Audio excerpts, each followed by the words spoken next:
제5강 에센셜 오일의 추출법에 대해서 배우는 시간입니다. 대부분 수증기 증류법을 이용해서 에센셜 오일을 추출해요. 그래서 수증기 증류법은 가장 대표적인 추출법으로 알려져 있습니다. 80% 이상의 에센셜 오일을 추출하는 대표적인 방법이고요. 나머지 4, 5가지의 그런 추출법이 있기는 합니다만 수증기 증류법이 비교적 쉽고 그리고 깨끗한 그런 에센셜 오일을 추출해낼 수 있다는 면에서 오랫동안 많은 사랑을 받았던 그런 추출법이기도 해요. 방법을 보도록 할게요. 찜기에 넣고 찌는 방식이라고 생각을 하시면 돼요. 그런 방식으로 에센셜 오일을 추출하는 가장 대표적이고 일반적인 방법입니다. 그림을 보면서 조금 더 깊게 설명을 해볼게요. 보통은 물통하고 허브를 담는 통하고 이렇게 2개의 통이 있습니다. 스테인리스 통이 일반적인데요. 그렇게 통을 2개로 준비하는 경우도 있고 하나의 통에 찜기처럼 그런 찜통을 넣고 거기에다가 허브를 넣는 그런 경우도 있습니다만 지금 보시는 것처럼 대체적으로는 2개 통, 물통 하나, 허브를 담는 통 하나 이렇게 통을 2개를 준비를 해서 이제 물을 불로 수증기 기화를 시키는 거죠. 불을 뗍니다. 그러면 물에 있는 기체가 옆에 허브통으로 가면서 허브에 있는 향기 물질들을 터뜨리게 되는 거죠. 그래서 물의 기체하고 향기 물질의 기체하고 같이 옆에 있는 냉각 코일을 지나가면서 다시 액화가 되는 거예요. 냉각 코일은 우리 아로마 역사 시간에 배웠죠. 아비시나라고 하는 분이 발명했던 그 냉각 시스템을 이용해서 액화가 된 이 에센셜 오일과 물은 서로 분리가 되죠. 위쪽으로는 오일이 뜨고 아래쪽에는 물이 가라앉습니다. 그러면 위에서는 에센셜 오일을 걷어서 만들어내고 아래쪽에서는 이제 워터를 따로 이렇게 걷어내게 됩니다. 이 워터는 그냥 순수한 물은 아니겠죠. 오일하고 물하고 분리가 되지만 그 경계선상에서 약간의 오일이 물에 포함이 되기 때문에 그 물을 분리해서 우리는 플로럴 워터 또는 하이드로졸이라고 별도로 명칭을 붙여서 부르기도 합니다. 이 플로럴 워터나 하이드로졸은요, 화장수를 이용할 때 많이 활용이 되는 그런 워터이고요. 에센셜 오일은 이제 수증기 증류법으로 추출을 해서 만들어내게 되면 불순물이 들어가 있지 않기 때문에 굉장히 깨끗한 그런 에센셜 오일을 만들어낼 수 있다라고 하는 이점이 있고요. 굉장히 경제적인 추출법이라고 하는 그런 이점도 있고 비교적 쉽게 추출을 해내는 방법이다라고 하는 여러 가지 장점을 갖고 있기 때문에 수증기 증류법이 가장 대표적이기도 하고 오랫동안 사랑을 받았던 그런 추출법이기도 해요. 그런데 수증기 증류법의 단점이 있습니다. 짐작을 하셨는지 모르겠지만 열을 가하게 되면 온도가 높아지면서 향기 물질의 성분이 변하기도 하고요. 미처 향기 물질이 다 빠져나오지 못하는 경우도 있어요. 너무 무게가 무거운 그런 향기 분자들은 이 향기 기화가 되지 않겠죠. 그렇게 되면 어떤 일이 나타날까요? 수증기 증류법으로 에센셜 오일을 추출을 하게 되면 자연에서 우리가 맡았던 꽃향 또는 풀향, 허브향 이런 것과 차이가 있을 수가 있습니다. 향기 성분이 변하기도 하고 또 향기 성분을 다 추출해내지 못한다라고 하는 한계 때문에 자연의 향과 수증기 증류법으로 추출한 에센셜 오일의 향은 다르다 이렇게 볼 수가 있겠습니다. 그래서 향기를 보다 더 자연에 가까운 향기를 얻고 싶은 업체들은 또 다른 추출법을 만들어내게 되죠. 그게 바로 용매 추출법입니다. 용매 추출법은요, 꽃이라든지 프랑킨센스나 미르 같은 그런 수지의 방향 성분을 용매에 녹여서 추출하는 방식이에요. 그래서 용매 추출법이죠. 대표적으로 자스민, 로즈를 들 수가 있습니다. 자스민 같은 경우는 꽃잎이 너무 연약해서 수증기를 쬐게 되면 그 꽃잎이 흐물흐물해진다라고 해요. 그래서 어쩔 수 없이 용매제를 넣어서 추출을 하게 되는 게 대표적으로 자스민이고요. 로즈는 수증기 증류법으로 추출한 에센셜 오일을 로즈 오또라고 해서 별도로 분리를 합니다. 그리고 로즈를 이 용매를 이용해서 추출하는 것을 로즈 앱솔루트라고 불러요. 이런 자스민과 장미뿐만이 아니고요. 프랑킨센스 같은 경우도 그냥 수증기 증류법으로 추출을 하면 추출량이 너무 적습니다. 그러면 가격대가 껑충 뛸 수밖에 없기 때문에 향수 업계에서나 화장품 업계에서 이런 프랑킨센스나 로즈, 장미를 활용을 하고 싶은데 가격적인 그런 부담으로 해서 용매로 추출을 하게 되면 추출량이 훨씬 더 많아지게 되는 거예요. 그래서 이 방법을 이용해서 자스민과 장미 그리고 프랑킨센스를 추출을 하게 됩니다. 그러면 가격적인 부담도 훨씬 덜하게 되겠죠. 자, 그림을 보고 어떤 식으로 추출을 해내는지 또 한번 들여다볼게요. 용매하고 식물의 추출 부위를 같이 넣습니다. 그러면 유기용제가 증발이 되면서 콘크리트 물질이 남게 돼요. 그 콘크리트 물질은 에센셜 오일과 왁스 성분이 같이 섞여 있는 그런 물질이라고 보시면 되고요. 여기에다가 알코올을 첨가를 해서 방향 성분을 추출을 합니다. 그리고 마지막에 알코올을 제거하게 되면 에센셜 오일이 남는 거예요. 그 에센셜 오일을 앱솔루트라고 이렇게 별도의 명칭을 붙여서 분리를 합니다. 수증기 증류법과 용매 추출법으로 추출한 에센셜 오일을 명칭을 이렇게 따로 붙여서 구별을 한다. 이렇게 보시면 되고요. 수지를 용매 추출법으로 추출했을 때는 레지노이드 이런 명칭을 붙여서 또 구별을 하기도 합니다. 유기용제법, 용매 추출법을 이용하는 이유는 뭘까요? 첫 번째로는 수증기 증류법으로 추출하게 되면 추출량이 너무 적기 때문에 그 에센셜 오일은 비쌉니다. 그렇지만 용매 추출법은 그것보다 더 많은 양의 에센셜 오일을 추출해낼 수 있기 때문에 가격적인 장점이 있습니다. 두 번째로는 열을 가하지 않고 용매제를 이용하기 때문에 훨씬 더 자연에 가까운 풍부한 향을 갖고 있는 게 장점이라고 볼 수가 있겠어요. 용매 추출법의 장점 두 가지 들여다보았고요. 단점이 있습니다. 이 용매제로 사용하는 것이 석유 에테르나 헥산이에요. 아무래도 우리 몸에 이로운 그런 성분으로 하는 건 아니기 때문에 불순물이 살짝 남아있을 수가 있습니다.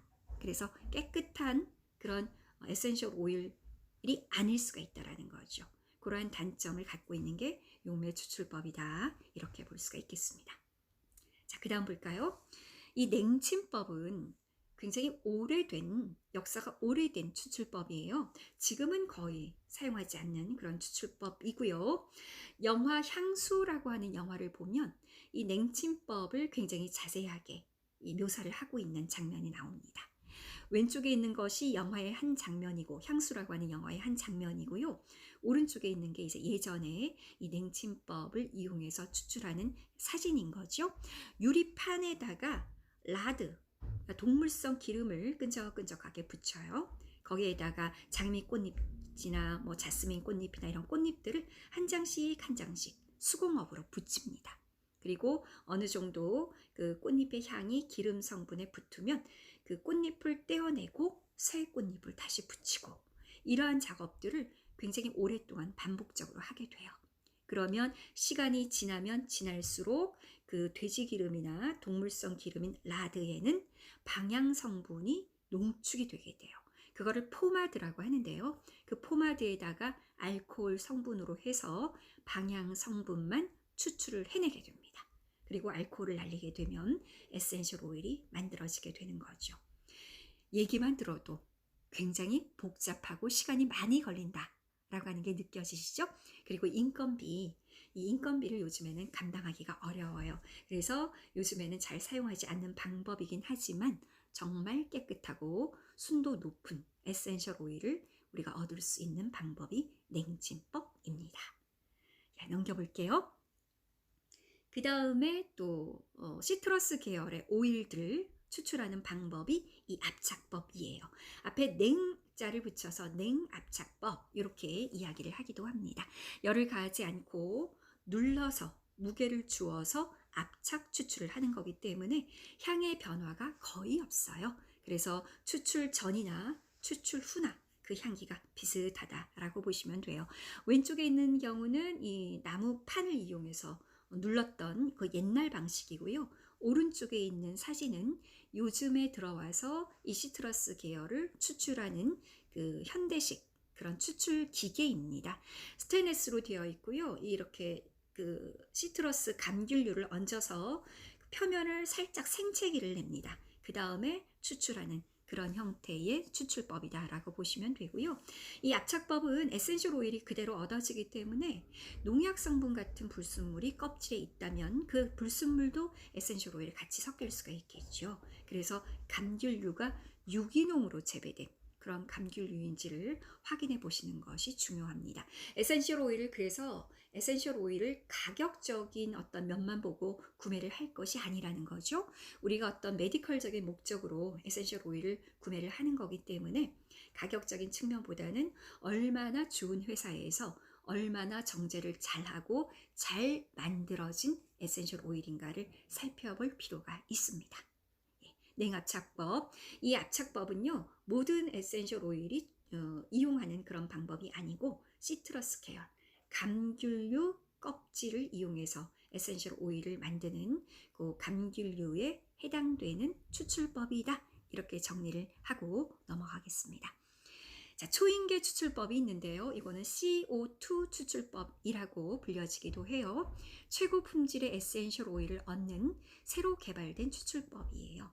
열에 약한 에센셜 오일 성분의 파괴를 방지하기 위해서 온도는 낮게 대신 압력은 굉장히 높인 그런 상태로 에센셜 오일을 추출하는 방법인데요.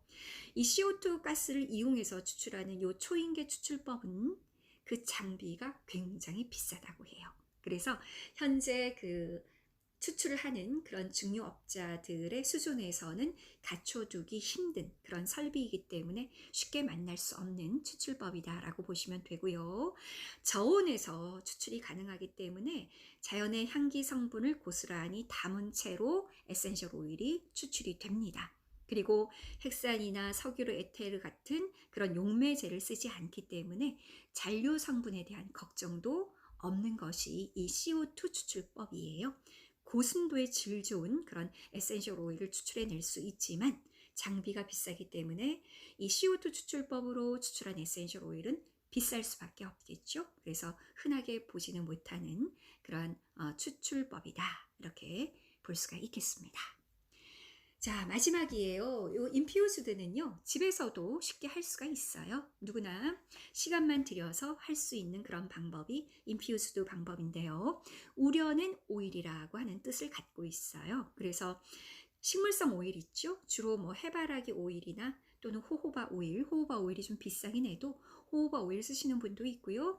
대체적으로는 해바라기 오일에다가 허브를 넣습니다. 허브를 넣어서 햇빛에 이렇게 두고 가끔씩 흔들어서 향기 성분이 오일에 잘 빠져나올 수 있도록 그렇게 몇 달 정도 우려내는 방식이 인퓨즈드 방식입니다. 카렌듈라 꽃잎을 주로 이렇게 인퓨즈드 방식으로 추출을 하고요. 세인트 존스 워트라고 하는 그런 오일도 있는데 이 세인트 존스 워트 오일도 인퓨즈드 방식으로 추출한 오일이다. 이렇게 볼 수가 있겠습니다. 이렇게 해서 많지는 않지만 이 에센셜 오일을 허브에서 어떻게 추출을 해서 우리 손에 들어오는지 그 추출법에 대해서 대략적으로 살펴보았어요. 가장 대표적인 추출법 수증기 증류법입니다. 대부분의 허브를 추출하는 방법이기도 해요. 그 다음에 자스민이나 로즈나 또 프랑킨센스 이렇게 추출량이 너무 적은 그런 에센셜 오일은 용매제를 이용해서 추출량을 조금 더 늘리는 그런 방법이 용매 추출법이다. 이렇게 이야기를 했고요. 냉침법은 옛날에 이런 추출법들이 개발이 되지 않았을 때 사용했던 그런 방법이다. 이렇게 보시면 되고 냉압착법은 시트러스 계열의 오일들, 감귤류 껍질을 무게를 주어서 압착해서 추출하는 오일이 냉압착법의 시트러스 계열의 오일이다. 이렇게 말씀을 드렸어요. 초인계 추출법은 CO2 추출법이라고 더 많이 명명이 되어지기도 하고요. 굉장히 고순도의 향기가 좋은 그런 에센셜 오일을 추출할 수 있지만 장비가 워낙에 고가이다 보니까 쉽게 만날 수 없다. 이렇게 정리를 해보겠습니다. 인퓨즈드 오일은 식물성 오일에 허브를 넣어서 우려내는 방식의 오일이다. 이렇게 해서 오늘 에센셜 오일의 추출법, 대표적으로 많이 활용되고 있는 추출법에 대해서 알아보았습니다. 오늘 강의는 여기서 마칠게요. 감사합니다.